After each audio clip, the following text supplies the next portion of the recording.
Hello दोस्तों, good morning, नमस्कार। आप सभी का स्वागत है आप सभी के अपने यूट्यूब चैनल परीक्षा की शिक्षा में। आशा करते हो आपसे अच्छे होंगे, आपको जो तैयारी है बढ़िया तरीके से चल रही होगी। जो बच्चा क्लास में फर्स्ट टाइम है पहली बार हमारे चैनल पर देखिए, बीएड परीक्षा 2023 की जो आपकी तैयारी है कंप्लीट करवाइए। तो जिसे भी अपनी तैयारी कंप्लीट करनी है चैनल को सब्सक्राइब करके हमारे साथ जुड़ जाइए। उसके बगल में जो आपका बेल आइकन दिएगा उसको ऑन कर लीजिएगा, जो नोटिफिकेशन आएगा उसको ऑल कर लीजिएगा, ठीक है। क्लास का समय देखेंगे, शेड्यूल देखें तो क्लास का जो समय है साथ ही सुबह इसी टाइम पे जो आपको जीके चेस की क्लास सुबह 11 बजे आपको देखिए देखने को मिलती है रेगुलर बेसिस पे। उसका जो रीचिंग क्लासेस आते हैं देखिए दोपहर को 2 बजे। जो रेगुलर है उनको तो पता है क्लासेस का समय, जो नए हैं उनके लिए है। कला वर्ग की जो क्लासेस आती है देखिए शाम को 4 बजे, जो और हिंदी की जो क्लासेस आती है शाम को 7 बजे। हमारे जो क्लासेस का समय है इसको नोट करके रखिए। इस टाइम पर जो आपको देखिए क्लासेस से रेगुलर बेसिस पे जुड़ना है और अपनी तैयारी को कंप्लीट करना है, ठीक है। बाकी पीडीएफ और नोट्स की बात करें, पीडीएफ और नोट्स के लिए हमारे टेलीग्राम का चैनल है परीक्षा की शिक्षा नाम का, डिस्क्रिप्शन में इसका लिंक दिया गया है, तो आप फटाफट जाइए वहाँ पे देखिए जुड़ेंगे तो इसका जो पीडीएफ है साथियों आपको यहाँ पे फ्री में मिलेगा, ठीक है। बाकी जो क्लास का अपडेट होता है रेगुलर बेसिस में आपको टाइम टू टाइम देते रहता हूँ, जिससे आपकी क्लास मिस नहीं होती। तो फटाफट जाइए आप हमें वहाँ पे फॉलो जो है हमारे चैनल से जुड़िए। उसी के नीचे देखेंगे तो हमारे इंस्टाग्राम को पेज का लिंक दिया गया, परीक्षा की शिक्षा का इंस्टाग्राम का पेज है, तो आप जाइए हमें इंस्टाग्राम पे फॉलो कर लीजिए, ठीक है।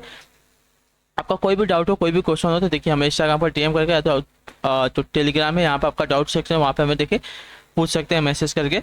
तो जाइए फटाफट जुड़िए, अपना जो डाउट है उसको पूछिए, ठीक है। तो चलिए क्लास स्टार्ट करेंगे। स्टार्ट करने से पहले जिसने क्लास को अभी तक लाइक नहीं किया क्लास को लाइक कर दीजिए, क्लास को अपने दोस्तों के साथ शेयर करें, ठीक है। तो चलिए क्लास स्टार्ट करें। देखेंगे यहाँ पे देखिए 50 प्रश्नों की जो आपकी प्रैक्टिस सेट की क्लास है। तो एक एक क्वेश्चन जो आपके लिए बहुत ही इंपॉर्टेंट है। आपकी देखिए 100 मार्क की क्लास है, ध्यान से एक एक क्वेश्चन को देखेंगे, उत्तर देते हुए चलेंगे। क्वेश्चन नंबर 1 क्या पूछा गया, ध्यान से देखिएगा, बताइएगा, ठीक है। भारत का बिस्मार्क निम्न में से किसे कहा जाता है? भारत का बिस्मार्क निम्न में से किसे कहा जाता है साथियों? पहले पे सही उत्तर क्या हो जाएगा बताइए। तो देखिए सरदार वल्लभ भाई पटेल को, जो आपका बीएल अभी कब देगा पहले पे आपका क्षेत्र कि भारत के वर्तमान भौगोलिक स्वरूप के निर्माता सरदार वल्लभ भाई पटेल को भारत का बिस्मार्क भी कहा जाता है, ठीक है। इन्हें लौह पुरुष के नाम से भी जाना जाता है। बारदोली सत्याग्रह का नेतृत्व करने वाले वल्लभ भाई को वहीं की महिलाओं ने सरदार की उपाधि दी थी, ठीक है। तो जो आपका पे बीएल अभी कब देगा पहले पे आपका सही उत्तर, ठीक, क्लियर है। अगला क्वेश्चन दूसरा नंबर, ध्यान से देख के बताएंगे सही उत्तर का। निम्न में से सबसे बड़ा महासागर कौन सा बताइए? निम्न में सबसे बड़ा महासागर कौन सा बताइए? निम्न में सबसे बड़ा महासागर कौन सा है? दूसरे पे सही उत्तर क्या होता है? देखिए प्रशांत महासागर, जो आपका सी वाला विकल्प है दूसरे पे आपका राइट, ठीक है। प्रशांत महासागर अमेरिका और एशिया को पृथक करता है। यह विश्व का सबसे बड़ा तथा सबसे गहरा महासागर है, ठीक है। प्रशांत महासागर का क्षेत्रफल की अगर बात करें 6,36,34,34,000 वर्ग किलोमीटर है, ठीक है, वर्ग मील है, ठीक है। अगला क्वेश्चन तीसरा नंबर उत्तर देंगे सही उत्तर, ध्यान से देखकर बताएंगे सही उत्तर का। निम्न में कौन भारत की सबसे बड़ी मीठे पानी की झील है बताइए? भारत की पूछा, ठीक है। भारत की सबसे बड़ी मीठे पानी की झील कौन सी साथियों? इसका सही उत्तर क्या है? देखिए उलर झील, जो आपका बीएल अभी कब देगा आपका राइट, ठीक है। और यह झील आपकी देखिए जम्मू एंड कश्मीर में स्थित है, ठीक, क्लियर। अगला क्वेश्चन देखिए चौथा नंबर, ध्यान से देखकर बताएंगे सही। तो क्या पूछा गया है? भारत में हरित क्रांति के पितामह कौन बताइए? भारत में हरित क्रांति के पितामह कौन है? इसका सही उत्तर क्या हो जाएगा? तो देखिए आपके एमएस स्वामीनाथन, जो आपका दिया गया है बी वाला विकल्प चौथे पे आपका सही, ठीक, क्लियर है। भारत के मशहूर कृषि वैज्ञानिक और हरित क्रांति के जनक या पितामह डॉक्टर एमएस स्वामीनाथन है, ठीक, क्लियर है। हरित क्रांति के बाद ही भारत अनाज के मामले में आत्मनिर्भर हो पाया था। हरित क्रांति की शुरुआत 1950 से 1970 के बीच हुई थी। भारत में इसकी शुरुआत 1966 में हुई थी। नॉर्मन बोरलॉग को विश्व में हरित क्रांति का जनक के रूप में जाना जाता है, ठीक है। नॉर्मन बोरलॉग जो है इनको विश्व में हरित क्रांति के जनक के रूप में जाता है, और भारत में जो आपका देखिए एसएम स्वामीनाथन को जाना जाता है, ठीक, क्लियर। अगला क्वेश्चन 5वां नंबर उत्तर देंगे सही उत्तर का, ध्यान से देख के बताइएगा। पूछा गया आपका राष्ट्रीय खेल दिवस किस दिन मनाया जाता है बताइए? राष्ट्रीय खेल दिवस किस दिन को मनाया जाता है? 5वें पे सही उत्तर का देखिए राष्ट्रीय खेल दिवस आपका मनाता है 29 अगस्त को, जो आपका यहाँ पे ये वाला विकल्प देगा आपका यहाँ पे राइट आंसर हो जाएगा, ठीक। भारत में हर साल 29 अगस्त को राष्ट्रीय खेल दिवस के रूप में मनाया जाता है। यह दिन भारतीय हॉकी के दिग्गज खिलाड़ी मेजर ध्यानचंद की जयंती के उपलक्ष्य में मनाया जाता है, ठीक है, क्लियर है, ठीक। अगले क्वेश्चन बढ़ेंगे, 5वां हो गया, 6ठे नंबर पर उत्तर दीजिएगा। सही उत्तर क्या पूछा गया? किताब उल हिंद के लेखक कौन थे? किताब उल हिंद के लेखक की बात के साथ ही इसका सही उत्तर क्या हो जाए? तो देखिए अलबरूनी है, जो आपका सी वाला विकल्प देगा है 6ठे पे आपका सही उत्तर, ठीक, क्लियर। यहाँ तक अल्बोनी फारस का एक प्रसिद्ध विद्वान था जो महमूद गजनवी क्या भारत आक्रमण के दौरान उसके साथ आया था। ठीक, क्लियर।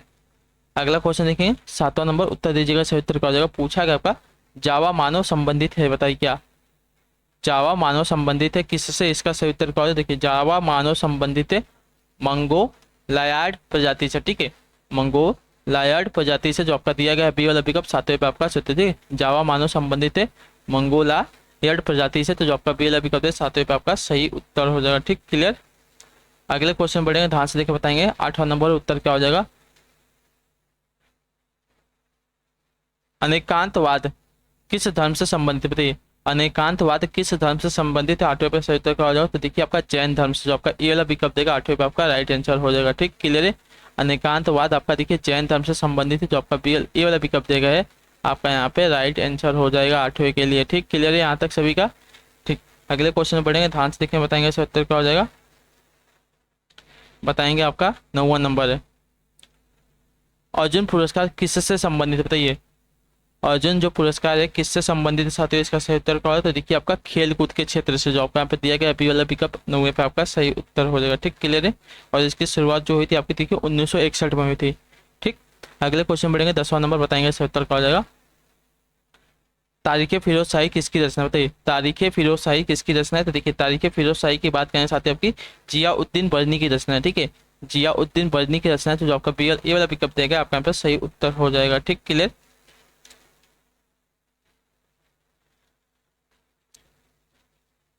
जियाउद्दीन बर्नी देखिए मुस्लिम राजनीतिक विचारक थे जो मोहम्मद बिन तुगलक और फिरोज शाह तुगलक के दरबार में थे। ठीक, क्लियर। अगला क्वेश्चन देखेंगे, 11 नंबर उत्तर दीजिएगा सही उत्तर का। लोधी वंश का अंतिम शासक कौन था, बताइए क्वेश्चन नंबर 11 है, आपसे पूछा है लोधी वंश का अंतिम शासक कौन था साथियों, इसका सही उत्तर क्या हो जाएगा, बताइए जल्दी जल्दी। तो देखिए इब्राहिम लोधी था, जो आपका यहाँ पे सी वाला पिकअप देगा है 11 पे आपका सही उत्तर हो। ठीक, लोधी वंश का अंतिम शासक आपका इब्राहिम लोधी था, वह सिकंदर लोधी का पुत्र था। अपने पिता की मृत्यु के पश्चात वह दिल्ली सल्तनत का शासक बना। 1526 में पानीपत की प्रथम लड़ाई में बाबर की मुगल सेना ने इब्राहिम लोधी की सेना को परास्त कर दिया। इसके साथ ही लोधी वंश का अंत हुआ और भारत में मुगल साम्राज्य की स्थापना हुई थी। ठीक, क्लियर। अगले क्वेश्चन पढ़ेंगे, बताएंगे सही उत्तर का। 12 नंबर उत्तर देंगे सही उत्तर का। दीन इलाही की स्थापना किसने की थी, क्वेश्चन नंबर 12 है, दीन इलाही की स्थापना किसने की थी, इसका सही उत्तर क्या होगा। तो देखिए दीन इलाही की जो स्थापना आपकी अकबर ने की थी, जो आपका दिया गया डी वाला विकल्प आपका सही उत्तर। 1582 में अकबर ने दीन इलाही नामक एक धर्म की स्थापना की थी। ठीक, क्लियर है। अगले क्वेश्चन पढ़ेंगे, बताएंगे सही उत्तर का। 13 नंबर उत्तर दीजिएगा सही उत्तर का। क्वेश्चन नंबर 13 है, टीपू सुल्तान के पिता का नाम क्या था, बताइए टीपू सुल्तान के पिता का क्या नाम था। तो टीपू सुल्तान के पिता का नाम आपका हैदर अली था, जो आपका ये वाला विकल्प देगा 13 पे आपका सही उत्तर। ठीक, क्लियर। टीपू सुल्तान का जो जन्म है 20 नवंबर 1750 को कर्नाटक के देवनाहल्ली में हुआ था। उसके पिता का नाम हैदर अली तथा जो माता का नाम था आपका फरकुनिसा था। ठीक है, उसके पिता 1761 ईस्वी में मैसूर के शासक बने। टीपू सुल्तान की वीरता से प्रभावित होकर हैदर अली ने उन्हें शेर ए मैसूर की उपाधि दी थी। ठीक है, 4 मई 1799 को टीपू सुल्तान की मृत्यु हो गई थी। ठीक, क्लियर। अगले क्वेश्चन में बढ़ेंगे, ध्यान से बताएंगे सही उत्तर क्या हो जाएगा आपका। 14 नंबर उत्तर दीजिएगा सही उत्तर का। धारा की इकाई क्या होती है, बताइए धारा की इकाई क्या होती है। देखिए धारा की इकाई की बात आपकी एम्पियर होती है, जो आपका ए वाला विकल्प देगा है आपका सही उत्तर। ठीक, क्लियर। विद्युत धारा को देखिए और मीटर के द्वारा मापा जाता है। ठीक, और इसकी जो इकाई होती है एम्पियर होती है। ठीक, अगला क्वेश्चन 15 नंबर उत्तर देंगे सही उत्तर का। ध्यान से देखकर बताएंगे सही उत्तर का। कंप्यूटर की मेमोरी मापी जाती है किसमें, बताइए कंप्यूटर की जो मेमोरी है किसमें मापी जाती है। देखिए कंप्यूटर की जो मेमोरी है एमबी में मापी जाती है, एमबी जो आपका दिया गया है ए वाला विकल्प आपका यहाँ पर सही उत्तर हो जाएगा। ठीक, क्लियर। अगले क्वेश्चन बढ़ेंगे, ध्यान से देखें यहाँ पर 16 नंबर उत्तर देंगे सही उत्तर का। भारतीय गंगा अनुसंधान केंद्र निम्न में से कहाँ पर स्थित है, बताइए इसका सही उत्तर का। भारतीय गंगा अनुसंधान केंद्र निम्नलिखित में से गन्ना अनुसंधान, ठीक है भारतीय गन्ना अनुसंधान, गंगा नहीं है सॉरी, भारतीय गन्ना अनुसंधान केंद्र निम्नलिखित में से कहाँ पर स्थित है। देखिए आपका लखनऊ में, जो आपका ए वाला विकल्प देगा आपका यहाँ पर सही उत्तर हो जाएगा। ठीक, क्लियर साथियों। भारतीय गन्ना अनुसंधान केंद्र आपका उत्तर प्रदेश की राजधानी लखनऊ में स्थित है। इसकी स्थापना 16 फरवरी 1552 में की गई थी। ठीक, क्लियर। अगले क्वेश्चन पढ़ेंगे, बताएंगे सही उत्तर का हो जाएगा आपका 17 नंबर। ध्यान से देखिएगा, बताइएगा सही उत्तर का हो जाएगा। निम्न में से किसे साहित्य हेतु प्रतिष्ठित नोबेल पुरस्कार 2022 दिया गया है, बताइए निम्नलिखित में से किसे साहित्य हेतु ठीक है प्रतिष्ठित नोबेल पुरस्कार 2022 दिया गया है साथियों। 70 पे 70 का हो जाएगा। तो देखिए आपका एनी एनॉक्स को, ठीक है एनी एनॉक्स को दिया गया है साहित्य हेतु प्रतिष्ठित नोबेल पुरस्कार 2022। तो जो आपका पहला विकल्प देगा आपका यहाँ पर सही उत्तर हो जाएगा। ठीक, क्लियर। अगला क्वेश्चन देखेंगे, बताएंगे 18 नंबर उत्तर देंगे सही उत्तर का। ध्यान से देखिएगा, बताइएगा सही उत्तर का। भारत में कच्चे तेल उत्पादन का सबसे बड़ा स्थान कौन सा, बताइए। भारत में कच्चे तेल उत्पादन का सबसे बड़ा स्थान कौन सा साथियों? 18 पे सही उत्तर का आ जाओ। देखिए आपका मुंबई हाई है जो आपका दिया गया, यहाँ पे टी वाला विकल्प आपका यहाँ पे सही उत्तर, ठीक है। मुंबई हाई यानी कि देश का सबसे बड़ा कच्चा तेल उत्पादक है, ठीक है, जो कि अपतटीय क्षेत्र में शामिल है। कच्चा तेल धरातल के नीचे स्थित औषधि परतों के बीच पाया जाने वाला संतृप्त हाइड्रोकार्बन का तैलीय द्रव होता है, ठीक है। जो आपका टी वाला पिकअप देगा आपका सही। तो भारत में कच्चा तेल उत्पादन का सबसे बड़ा स्थान आपका मुंबई हाई है, ठीक, क्लियर। अगला क्वेश्चन 19 नंबर उत्तर देंगे राइट आंसर होगा। निम्न में से किसे वर्ष 2022 का प्रतिष्ठित मेजर ध्यानचंद खेल रत्न पुरस्कार से सम्मानित किया गया, बताइए। निम्नलिखित में से किसे वर्ष 2022 का प्रतिष्ठित मेजर ध्यानचंद खेल रत्न से सम्मानित किया गया है? 19 में सही उत्तर क्या हो जाएगा? तो देखिए बताएगा आपका अचंत शरत कमल को, जो आपका बी वाला विकल्प देगा आपका राइट आंसर, ठीक है। 30 नवंबर 1922 को राष्ट्रीय खेल पुरस्कार समारोह में राष्ट्रपति द्रौपदी मुर्मू ने टेबल टेनिस खिलाड़ी अचंत शरत कमल को प्रतिष्ठित मेजर ध्यानचंद खेल रत्न पुरस्कार से सम्मानित किया। तो जो आपका बी वाला विकल्प देगा 19 पे आपका सही उत्तर हो जाएगा, ठीक, क्लियर। अगले क्वेश्चन की तरफ बढ़ेंगे। 20 नंबर उत्तर दीजिएगा सही उत्तर का। ध्यान से देखिए, बताइएगा। पूछा गया आपका राष्ट्रीय महिला आयोग की अध्यक्षा निम्न में से कौन, बताइए। राष्ट्रीय महिला आयोग की जो अध्यक्षा है निम्न में से कौन से साथी, इसका सही उत्तर क्या हो जाए? तो देखिए वर्तमान में राष्ट्रीय महिला आयोग की दो अध्यक्षता है, रेखा शर्मा है, ठीक है, रेखा शर्मा है। तो जो आपका सी वाला विकल्प है 20 पे आपका सही उत्तर हो जाएगा, ठीक, क्लियर। अगला क्वेश्चन 21 है, उत्तर दीजिएगा सही उत्तर का। ध्यान से देखते हुए चलिए, बताइएगा सही उत्तर का। पूछा गया 21 नंबर है, थॉमस कप 2022 निम्न में से किस देश में जीता है, बताइए।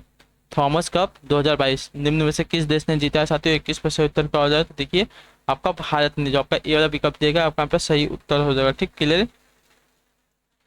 अगले क्वेश्चन तक बढ़ेंगे, अब सही उत्तर देंगे, बताएंगे सही उत्तर का, ठीक है।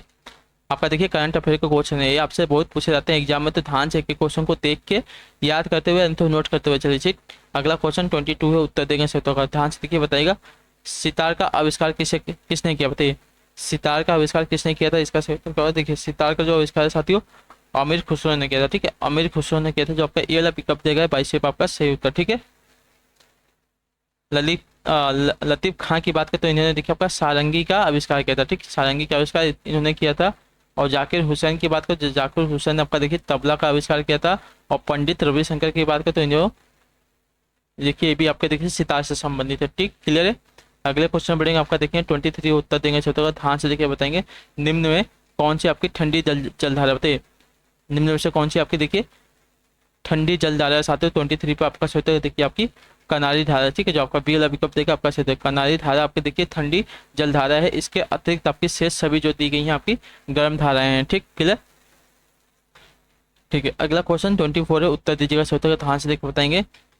ईस्ट की नीतियों से कौन सा प्रधानमंत्री सबसे ज्यादा प्रभावित हुआ, बताइए। ईस्ट की नीतियों से कौन सा प्रधानमंत्री सबसे ज्यादा प्रभावित हुआ साथियों? इसका 24 पे सही उत्तर का हो जाएगा। तो देखिए ईस्ट की नीतियों से सबसे ज्यादा प्रभावित होने वाले आपके प्रधानमंत्री आपके इंद्र कुमार गुजराल थे, ठीक है। जो आपका सी वाला विकल्प देगा आपका सही उत्तर। ईस्ट की नीतियों से प्रधानमंत्री इंद्र कुमार गुजराल सबसे अधिक प्रभावित हुए। वह भारत के 12वें प्रधानमंत्री थे। उनका कार्यकाल देखिए वर्ष 1997 से 1998 तक रहा था, ठीक है। जो आपका सी वाला विकल्प 24 पे आपका सही उत्तर, ठीक, क्लियर। अगला क्वेश्चन 25 पे उत्तर देंगे सही उत्तर। ध्यान से देखिएगा, उत्तर दीजिएगा। ड्रिप सिंचाई किस राज्य में की जाती है? ड्रिप जो सिंचाई यानी कि जो बूंद बूंद सिंचाई है किस राज्य में की जाती है? तो देखिए बूंद बूंद जो सिंचाई आपकी राजस्थान में की जाती है। क्यों की जाती है? क्योंकि यहाँ पे देखिए पानी की बहुत कमी है, इसकी वजह से वहाँ पे ड्रिप सिंचाई की जाती है, ठीक, क्लियर है। अगले क्वेश्चन पढ़ेंगे आपका 26 नंबर, उत्तर देंगे सही उत्तर। ध्यान से देखकर बताएंगे। भारत का सबसे बड़ा साक्षर प्रदेश कौन सा, बताइए। भारत का सबसे बड़ा साक्षर प्रदेश कौन सा? 26 पे सही उत्तर का है। तो देखिए आपका केरल है। जो आपका ए वाला विकल्प देगा आपका सही उत्तर। वर्ष 2011 की जनगणना के अनुसार केरल जो है 94% साक्षरता दर के साथ देश में सर्वाधिक साक्षरता दर वाला प्रदेश है। तो जो आपका ए वाला विकल्प देगा 26 पे आपका सही उत्तर हो जाए, ठीक, क्लियर। अगला क्वेश्चन 27 में उत्तर देंगे सही उत्तर का। मनुष्य के शरीर का जो तापमान होता है कितना, बताइए। फ़ारेनहाइट में हमसे पूछा है मनुष्य के शरीर का जो तापमान है फ़ारेनहाइट में कितना होता है? तो देखिए 98.6 डिग्री फ़ारेनहाइट, ठीक है, 98 डिग्री फ़ारेनहाइट जो आपका दिया गया ए वाला विकल्प आपका सही उत्तर होगा। इसको सेल्सियस में कन्वर्ट करेंगे तो 37 डिग्री सेल्सियस हो जाएगा, ठीक, क्लियर। अगले क्वेश्चन पढ़ेंगे, बताएंगे सही उत्तर का। ध्यान से देखिएगा, बताएगा सही उत्तर। 28 है, उत्तर दीजिए सही उत्तर का। NCERT का पूरा नाम क्या, बताइए। NCERT का पूरा नाम क्या है साथियों?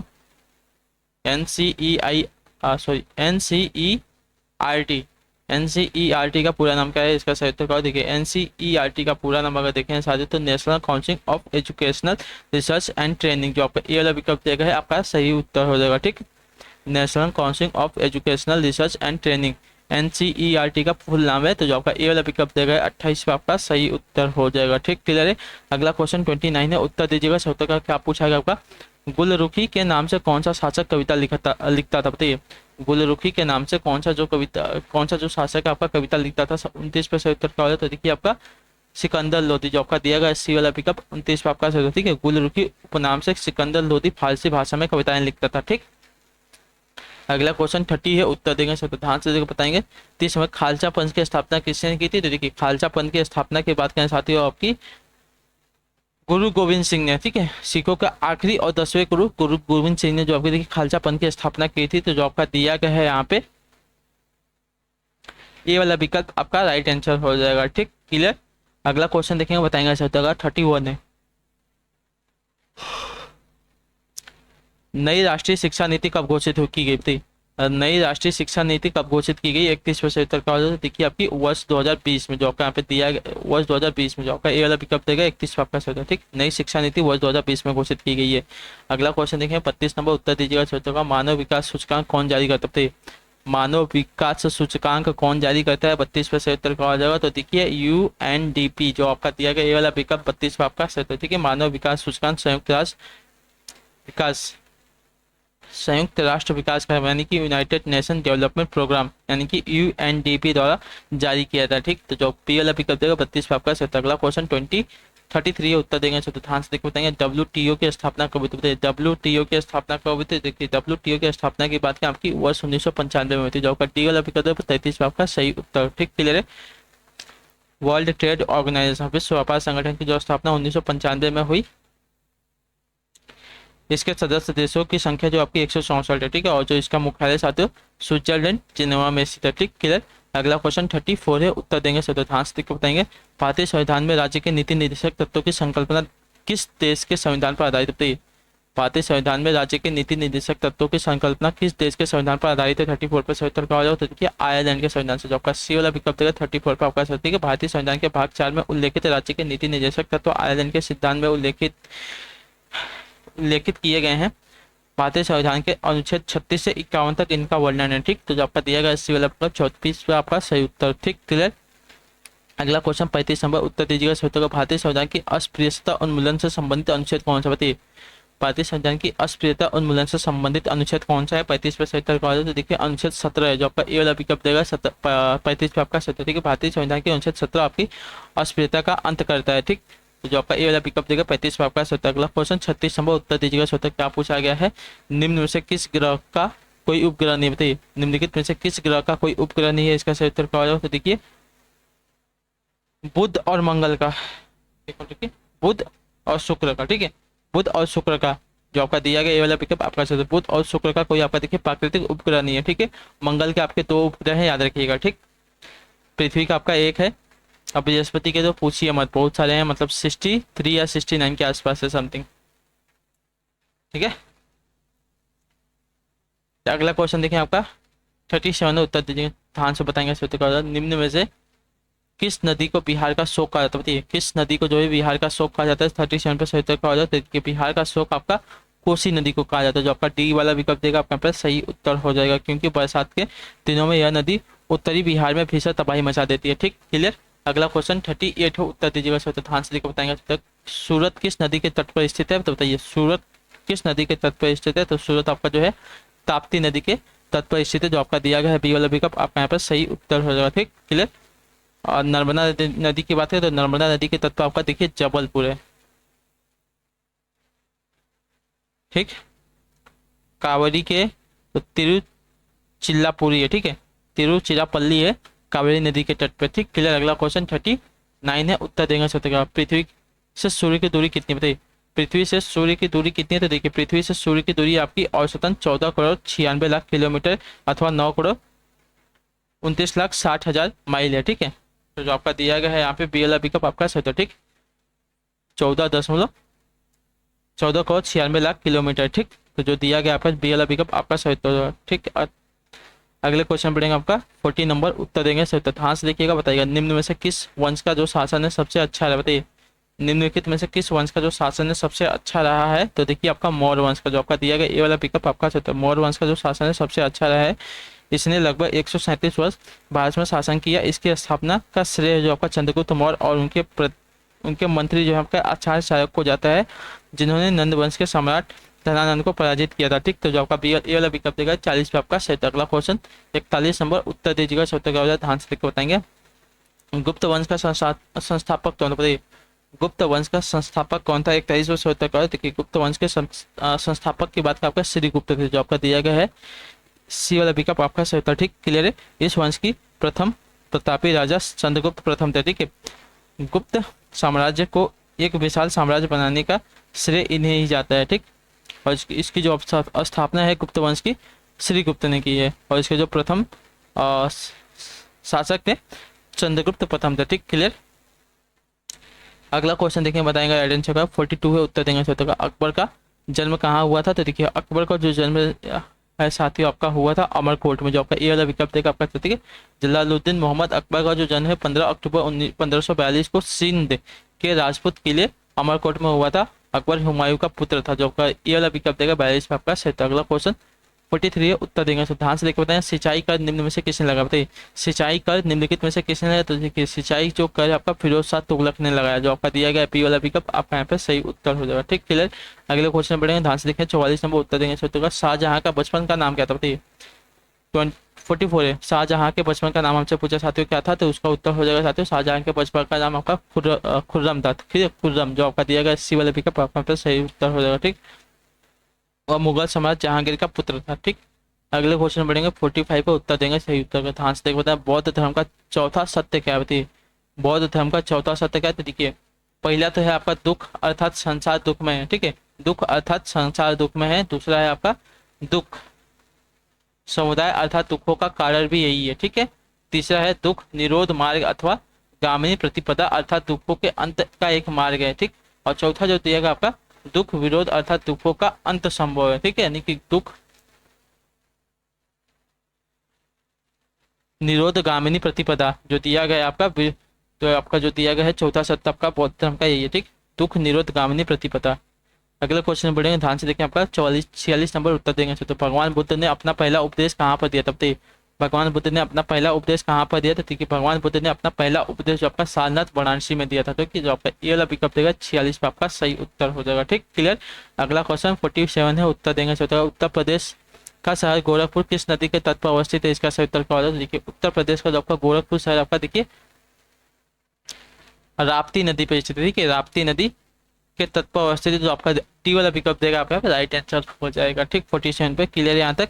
अगले क्वेश्चन पढ़ेंगे आपका 48 है, उत्तर देंगे सही उत्तर का। 5 सत्यों में से जैन धर्म ने सबसे ज्यादा किस पर जोर दिया, बताइए 5 सत्यों में से जैन धर्म ने सबसे ज्यादा जोर किस पर दिया साथियों, इसका सही उत्तर क्या हो जाएगा। तो देखिए अहिंसा पर, जो आपका पी वाला विकल्प देगा 48 आपका सही उत्तर हो जाएगा। ठीक,